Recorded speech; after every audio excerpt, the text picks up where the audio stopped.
In a world where time was measured not by clocks but by constellations and feast days, one book dared to paint the entire year, month by month, in colour, gold, and light.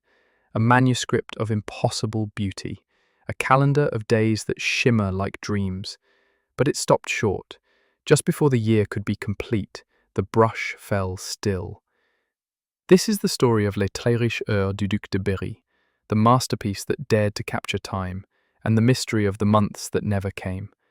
To understand the ambition behind this book, we begin with the man who dreamed it. Jean, Duc de Berry, born in 1340, was no ordinary noble.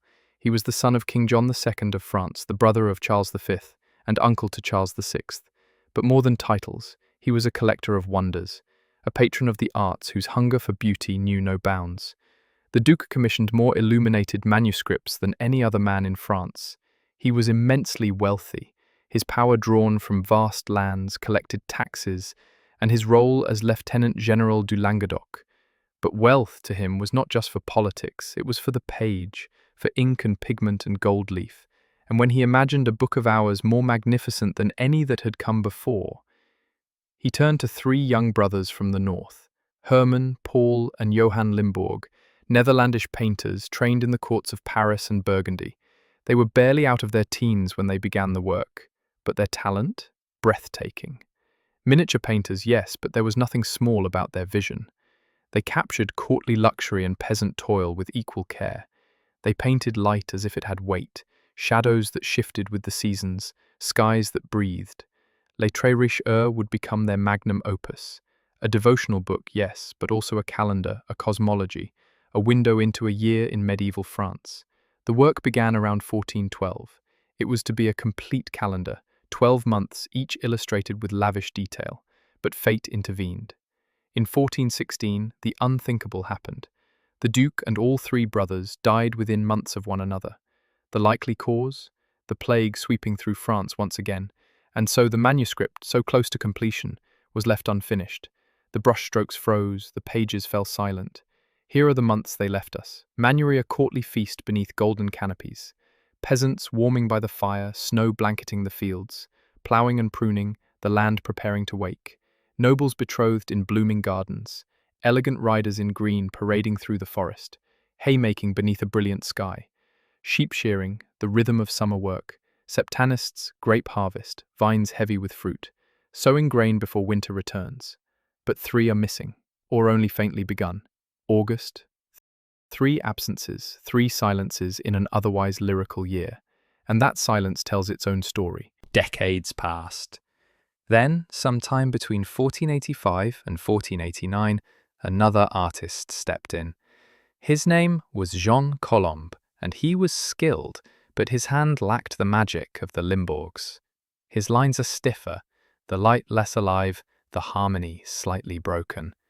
But here's where it deepens. Art historians believe there may have been a third hand, an anonymous artist, working in the 1440s or 1450s. A ghostly presence, unnamed, unsigned. Thanks to modern infrared analysis, scholars can now detect different underdrawings beneath the paint, brushstrokes in different rhythms, compositions in different minds. Les Très Riches Heures is not the work of one era, but three, a collaboration across decades, life, and death. But what sets this manuscript apart? Why does it still mesmerize 6 centuries later? For one, it was among the first manuscripts to use true linear perspective, bringing depth to the flat page. Its skies shift in tone and temperature with the seasons. Clothing changes from month to month. The sun's position alters as the earth turns.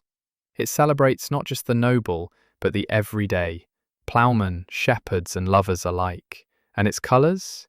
Drenched in meaning.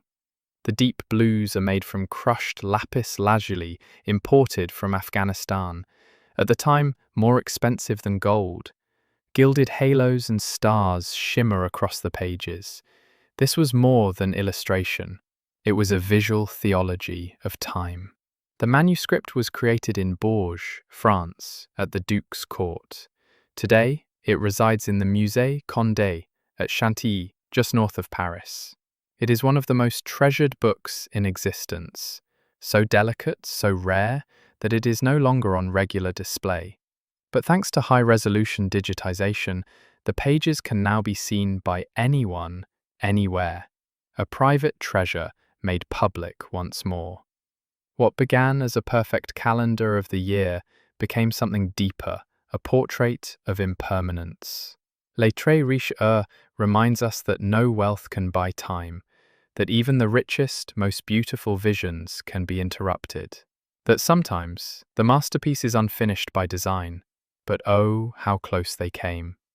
If you enjoyed this quick history lesson, don't forget to like, subscribe, and let us know in the comments what other hidden stories from history you'd like to learn about next.